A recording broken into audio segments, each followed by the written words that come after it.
انہوں نے کہا میں برداشت نہیں کرتا. اس نے بار بار کہا کوئی نہیں، تھوڑی سی مشقت ہے لیکن اس کے بعد تجھے اعزاز وقت ملے گا. انہوں نے کہا نہیں. اچھا چلو تیری مرضی. اگلے آملے کے درخت کے پاس پہنچا، داملے کا اٹھانے لگا تو پوچھا کون، کیوں؟ اس نے ساری کہانی سنائی، اس طرح تیرے پر مشقت تھوڑی سی اور اسی طرح ہوگا. اس نے کہا اگر مجھے بادشاہ کے دسترخوان پہ سونے چاندی کے ورقوں، سونے چاندی کے پلیٹوں، جاگ رہے یا نہیں جاگ رہے؟ سونے چاندی کی پلیٹوں کے ساتھ اگر میرا ہے تو پھر یہ تھوڑی سی مشقت کوئی بات نہیں. اس کے بعد اس نے مربع بنایا، آملہ بنایا، بادشاہ کے دسترخوان پہ پہنچا. کچھ عرصے کے بعد کہا کہ وہ آملہ خشک ہو گیا ہوگا جس نے مجھ سے دوستی نہیں کی تھی، اس کو اس نے جمع کیا. جمع کرنے کے بعد بوریوں میں بھرا، بوری کے بعد پنساری کو دیا. پنساری نے آملہ، حریر، بہڑا ملا کے دوا بنائی اور وہ قبض کشا دوا بن گئی. دوا تو بنی اور قبض کشا دوا بنی. اور وہاں کیا تھا؟ وہاں سونے چاندی کے دسترخوان، سونے چاندی کے ورقوں سے سجنا تھا. اپنے آپ کو کسی فقیر کے حوالے کر دو، پھر تھوڑی سی اگر ناگواریاں آئیں تو وہ ناگواریوں کو سمجھو کہ اس میں خیر ہے، اس میں برکت ہے. اور ساری عمر ابو جہل کے تانے ملیں گے. ابو جہل کے. میں یرموک کے میدان پہ کھڑا تھا. یہ یرموک اردن میں ہے. سامنے ایک چھوٹی سی تار تھی، اس نے کہا یہ اسرائیل ہے. سامنے، بالکل آمنے سامنے. اور مجھے ایک منظر میں ڈوب گیا. وہیں کھڑے کھڑے غزوہ یرموک، خالد بن ولید جن کو میرے حبیب کمبلی والے نے سیف اللہ کا لقب دیا کہ یہ اللہ کی تلواروں میں سے ایک تلوار ہے. ایک گھوڑ سوار آیا، دھول اڑتی ہوئی، تیز رفتار، کئی راتوں کا سفر کرتے، اور اس نے نامہ بر ایک خط دیا. خط کھولا تو خط میں لکھا ہوا تھا خالد بن ولید سپہ سالار نہیں آج کے بعد، وہ معزول ہے. آج کے بعد ابو عبیدہ بن جراح، ان کا مزار بھی وہیں گئے ہم. ابو عبیدہ بن جراح آج کے بعد آرمی چیف سپہ سالار ہیں. بس ایک دم نقشہ بدل گیا. کئی لوگوں نے کہا خالد یہ تجھے خدمت کا صلہ ملا، یہ تیری محبت کا صلہ ملا، یہ تیرے عشق کا صلہ ملا، جو آج کے بول بھی ہیں اور قیامت تک یہی رہیں گے. لکھ لینا میری بات کو، آج نہیں قیامت تک یہی بول رہیں گے. جس کو بھی کسی خدمت سے ہٹا کے کسی دوسری خدمت میں ڈالا یا کہا کہ ابھی آپ آرام کریں، اس کو یہ بات سننے کو نہ ملے تو کہنا جھوٹ ہے. یہی تیری خدمت کا صلہ ملا، یہی تیری وفاؤں کا صلہ ملا. ایسی صلہ ہوتا ہے. یہاں کوئی وفا نہیں، یہاں کوئی خدمت نہیں، یہاں خود غرضیاں ہیں، یہاں دنیا داریاں ہیں اور یہ ہیں. یہی سب کچھ خالد بن ولید کو سننے کو ملا. پر خالد بن ولید نے اپنا دھڑا نہیں بنایا. میرا ایک گمان ہے خالد بن ولید اپنا دھڑا بناتے تو اکثریت خالد بن ولید کے ساتھ ہوتی کہ ہم آپ کے ساتھ ہیں. پتہ انہوں نے کیا سوال، ساری باتیں سننے کے بعد صرف ایک جواب دیا.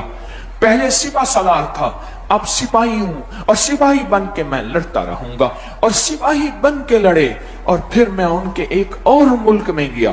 ان کے مزار پہ خاموش مجھے پھر واقعہ یاد آیا. میں ایک اور ملک میں ان کے بیٹے کے مزار پہ گیا. ایک ملک میں ایک بیٹا ہے، ایک ملک میں دوسرا بیٹا ہے، ایک ملک میں باپ ہے. میں ایک ملک میں گیا، وہاں کھڑا اور یہ مجھے نظر آیا اور ایک پیغام ملا مجھے. خیال کرنا جب عشق کی راہوں پہ چلو گے اور عشق کی راہوں میں تھوڑا سا امتحان آنا عشق کا حصہ ہے. کس کا حصہ ہے؟ حصہ ہے. تو پھر یہ باتیں تمہارے کانوں میں سننے کو ملیں گی اور قیامت تک ملیں گی کہ تمہاری وفاؤں اور محبتوں کا تمہیں یہ صلہ ملا. سمجھ لینا کہ میں خالد بن ولید سے بڑھ کے نہیں ہوں، میں خالد بن ولید سے بڑا نہیں ہوں، میں خالد بن ولید کے سے عظیم نہیں ہوں. وہ عظیم نہیں تھے، عظیم تر تھے. وہ عظیم نہیں تھے، عظیم تر تھے.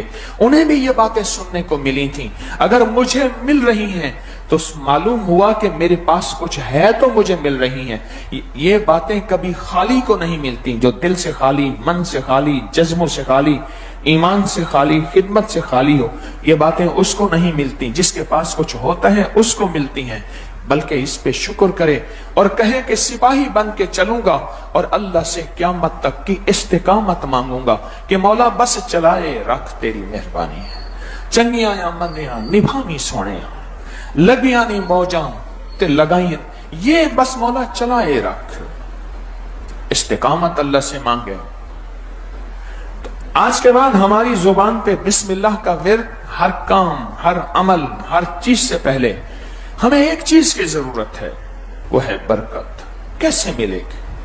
ہمیں ایک نظام کی ضرورت ہے، وہ ہے برکت کا نظام۔ کیسے ملے گا؟ ہمیں ایک اشد ضرورت ہے کسی چیز کی، وہ برکت ہے۔ آپ چاہتے ہیں برکت؟ بولے اگر برکت ملے گی تو کیا ملے گا؟ عافیت ملے گی، اور عافیت ملے گی تو کیا ملے گا؟ رب در در کے فقر سے بچائے گا، غربت سے بچائے گا، اللہ ظلمت سے بچائے گا۔ اور برکت میں ایک نفع اور بتا دوں، جس کو برکت ملے گی اللہ موت سے پہلے بھی، موت کے وقت بھی اسے ایمان نہیں چھینے گا۔ میں آپ کو پکی بات بتا رہا ہوں، میں نے اپنے حضرت رحمت اللہ علیہ سے سنا، بعض جنازے ایسے ہوتے ہیں، لوگ ان کے جنازے پڑھ رہے ہوتے ہیں، پر ان کے منہ سے، ان کے عمل سے کوئی ایسا بول یا ایسی چیز ہوتی ہے، وہ ایمان سے خارج ہو چکے ہوتے ہیں، ایمان سے خارج ہو چکے ہوتے ہیں، ایمان سے خارج ہو چکے ہوتے ہیں۔ عمر رضی اللہ تعالیٰ عنہ، حضرت علی کرم اللہ وجہہ، جس کا قرضہ ہوتا تھا اور وہ قرضہ دے سکتا تھا پر نہیں دیتا تھا، اس کے جنازے سے ہٹ جاتے تھے، فرماتے تھے کسی اور کو تو جنازہ پڑھا لے۔ خود میرے نبی علیہ السلام کے یہ زندگی میں یہ واقعات موجود ہیں۔ ایک دوسرا، جس کے اوپر حج فرض ہوتا، پیسے بھی ہوتے تھے، مال بھی ہوتا تھا، اور وہ حج نہیں کرتا تھا، اس کا جنازہ نہیں پڑھاتے تھے، کسی اور کو کہتے تھے تم اس کا جنازہ پڑھا دو۔ برکت کی برکت سے اللہ ایمان نہیں چھینتا، برکت کی برکت سے اللہ کلمہ نہیں چھینتا۔ کلمے کی موت چاہتے ہیں انشاءاللہ، ایمان والی موت چاہتے ہیں، پھر برکت کی تلاش کریں، اور برکت کی ابتدا بسم اللہ میں پڑی ہے، برکت کی ابتدا بسم اللہ میں پڑی ہے، برکت کی انتہا بسم اللہ میں پڑی ہے۔ بسم اللہ الرحمن الرحیم، یا بعض دعائیں ایسی ہیں ان میں پوری بسم اللہ الرحمن الرحیم نہیں ہے، جیسے بسم اللہ وعلی برکت اللہ، بسم اللہ توکلت علی اللہ لا حول ولا قوت الا باللہ، اور کتنی بسم اللہ الذی لا یضر مع اسمہ شیئا فی الارض ولا فی السماء وهو السمیع العلیم۔ اور کون سی دعا ہے؟ بسم اللہ علی دینی و نفسی و ولدی و اہلی و مالی۔ اور کون سی دعا ہے؟ بسم اللہ مجریہا و مرسا۔ اور کون سی؟ بسم اللہ الذی لا یضر، میں نے پڑھی ہے۔ اور کون سی دعا ہے؟ بسم اللہ ما شاء اللہ لا قوت الا باللہ۔ اور کون سی دعا ہے؟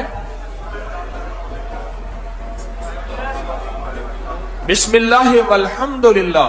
جو وضو کرنے سے پہلے یہ دعا پڑھے گا، مختصر سن لے اس کے فائدے، جو وضو کرنے سے پہلے، یعنی جب وضو کرے گا تو دل ہی میں یہ دعا پڑھ لے گا، بسم اللہ والحمدللہ۔ پڑھیں سارے، بسم اللہ والحمدللہ۔ جو یہ دعا پڑھے گا وضو سے پہلے، اللہ غیب کے خزانے سے جب تک باوضو رہے گا، فرشتے نیکیاں نیکیاں نیکیاں لکھتے لکھتے لکھتے لکھتے رہیں گے۔ اور کون سی دعا ہے بسم اللہ کے ساتھ؟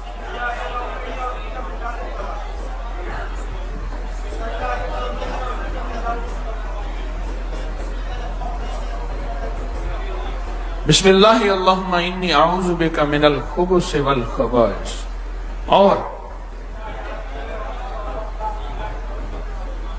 بسم اللہ توکلت علی اللہ لا حول ولا قوت الا باللہ۔ ایک اور چیز بتاؤں آپ کو، بسم اللہ اولہ و آخرہ، کھانے کے درمیان کی دعا ہے۔ ایک اور چیز بتاؤں، ایک اور چیز بتاؤں، بہت پرانی بات ہے۔ میں مکلی کے قبرستان میں میری زندگی کا کچھ لمحات گزرے ہیں، سنوں